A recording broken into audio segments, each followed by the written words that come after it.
इतने सारे लोगों से मिलने के बाद जो सबसे बेस्ट कोडर जिसको मैं जानता हूं अपनी लाइफ में, वो एक्चुअल में कंप्यूटर साइंस से नहीं है।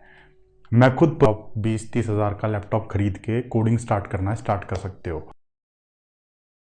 अब कौन कौन जावा सीख सकता है, किसके लिए है ये कोर्स? तो हम सब लोग ना अपने अंदर कुछ एजम्पशंस बना के रखते हैं कि यार कोडिंग सीखने के लिए तो इस चीज़ की ज़रूरत पड़ेगी, उस बंदे ने तो डिग्री कर रखी है, उसके पास तो यार अच्छे मार्क्स आ रखे हैं, ये वो फलाना ढिमाका। मैं आपको पर्सनली बता रहा हूँ यार, मेरे खुद के इतने अच्छे मार्क्स नहीं थे यार, मैं एकदम मतलब बॉटम में था क्लास में। लेकिन फिर भी मैंने कोडिंग के लिए अपने आप को आगे रखा, और आज अगर मैं पीछे मुड़ के देखता हूँ तो कोई आसपास भी नहीं खड़ा, मेरे कॉलेज के बंदे ही नहीं खड़े मेरे आसपास। सबसे पहले तो आपको आपका मूड बनाना पड़ेगा कि आपको कोडिंग करनी है, सीखनी है। किसी किसी के अंदर कोई चुल होती है और वो चुल जाग जाती है और फिर वो कर लेता है। और यहाँ पे जो हम कोर्स करने वाले हैं, कोर्स में तो आपको स्टार्ट से लेके एंड तक सब कुछ समझ में आ ही जाएगा। तो आपको यहाँ पे सिर्फ कोर्स को फॉलो करना है, एक एक वीडियो को आपको फॉलो करना है और आप यहाँ पे कोड करना स्टार्ट कर दोगे, सीख जाओगे, पूरा एंड टू एंड कोड करना सीख जाओगे। सेकंड, यहाँ पे कोई लैंग्वेज बैरियर भी नहीं है।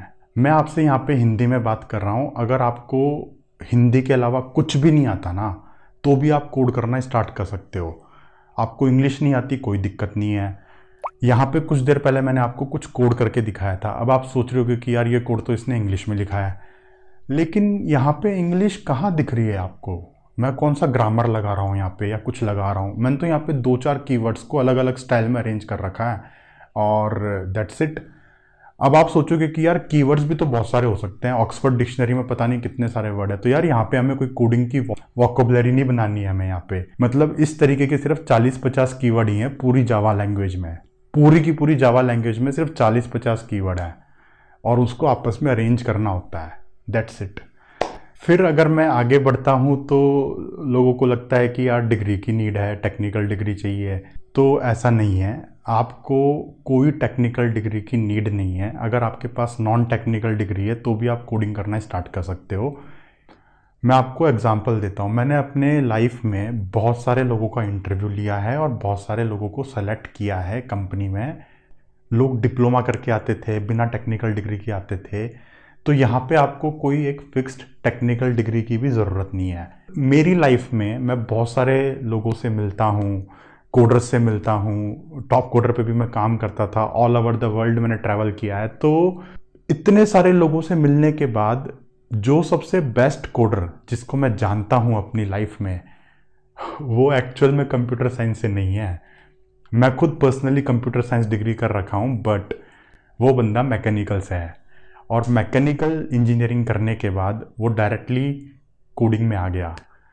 और सेकंड बेस्ट बंदे को जिसको मैं कोडिंग में जानता हूँ, उस बंदे के पास तो टेक्निकल डिग्री भी नहीं है। तो it's all about you. Coding actual में एक माइंड सेट होता है। यहाँ पे हम कुछ प्रॉब्लम्स को उठाते हैं और उस प्रॉब्लम्स को किसी किसी तरीके से सॉल्व करते हैं। आपको यहाँ पे एक इंटरनेट कनेक्शन चाहिए, बिना इंटरनेट के तो आप ये वीडियो भी नहीं देख पा रहे होगे। और आपको यहाँ पे एक लैपटॉप चाहिए यार। ऐसा नहीं है कि आपको कोई बहुत हाई फाई लैपटॉप की ज़रूरत है। आप एकदम सिंपल सा लैपटॉप 20-30 हज़ार का लैपटॉप खरीद के कोडिंग स्टार्ट कर सकते हो। इंटरनेट से आपको रिसोर्सेज मिलेंगे और लैपटॉप पे आप टूल्स को इंस्टॉल करके खटाखट कोड करना स्टार्ट करोगे। तो जैसे कि मैंने आपको कहा कि एक माइंड सेट होता है, तो हमें इस टाइप का माइंड सेट डेवलप करना है। और इसको डेवलप करने के लिए 3 फेजेस हैं।